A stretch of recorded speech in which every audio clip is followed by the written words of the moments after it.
We have so many more role models to look to, right? And, listen, I have a lot of women that I think I admired, but for me, growing up, it was really my grandmother, my mother.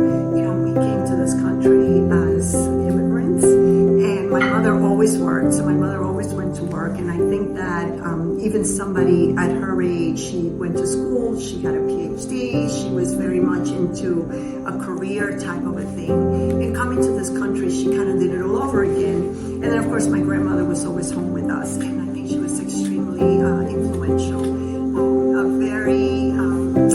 She was a very savvy, wise individual. She was always, I think she was very kind, very caring. She always never kind of got ruffled.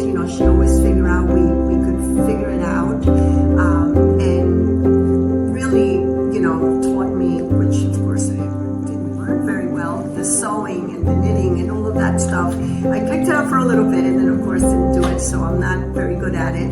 But I think she was somebody that kind of really showed me, more than anything, to be caring for people, to especially elderly people, because they have a lot to offer. They've lived a life and they have their experiences, and I think we could learn a lot from them. And then also just the fact that, I was never told you can't do it. On the contrary, I was always told you could do it. You could figure it out, you could do it. And I think that was very important, coming to the country and being able to learn the language and kind of navigate like a lot of immigrants have to do. So I want to say that more than likely it was both my grandmother and my mother that influenced me at a very early age. A lot of people say, well, yeah, you could do it all, and I think you could do it all, absolutely. But I also think that you have to, at times, you may have to sacrifice one or the other, right? You can't be in three places at the same time. I remember, my daughters, they were in softball or field hockey, and I had a meeting, and a lot of times I couldn't go to the game because I had a meeting. Other times I could go to the game. So I think you kind of try to balance, you kind of set expectations, I think, for yourself and for your family. I also think that, people need to pitch in. Everybody needs to help. Your kids need to help, your spouse, your partner, whoever, your family members. But it is, it is a little bit of a trade-off, and it is a balancing act where, if you really are, I think if you love what you do and you focus on that, you'll be successful. And through life, you are going to, have to make some choices, and sometimes you would never not want to be there for your family. I think that's super important. I think, your family is such a core to who we are and why we do what we do.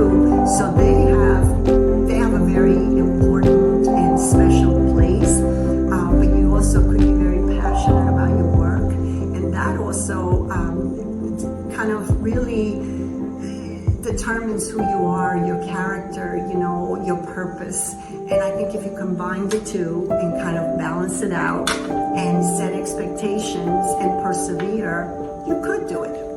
You could do it and get help.